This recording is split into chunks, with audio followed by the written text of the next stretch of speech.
Le penchant pour des expériences immersives ne date pas d'hier. Le cinéma avait ouvert la danse avec le Sensorama, dont le premier prototype a été réalisé en 1962, puis le jeu vidéo avec Sega et un casque qui n'aura jamais vu le jour en 1994, ainsi que Nintendo et son Virtual Boy en 1995. Je ne vous referai pas l'histoire, promis. La partie qui nous intéresse se situe plus en 2012 avec un Kickstarter et le passage de Palmer Luckey qui fondera la société Oculus, et c'est un peu grâce à lui, il faut bien l'avouer, que le monde a enfin pu commencer à entendre parler de cette technologie.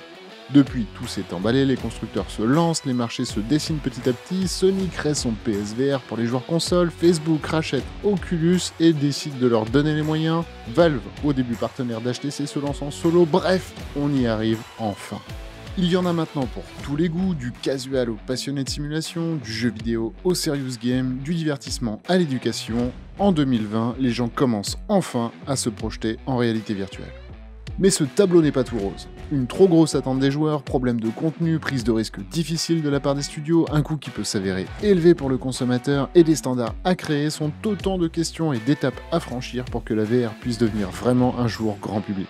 C'est là tout l'enjeu de beaucoup, si ce n'est celui de tous les constructeurs et créateurs en VR, et c'est la question sur laquelle nous allons débattre tout de suite en live avec professionnels et passionnés sur ETR VR Live. Quel futur pour la réalité virtuelle ?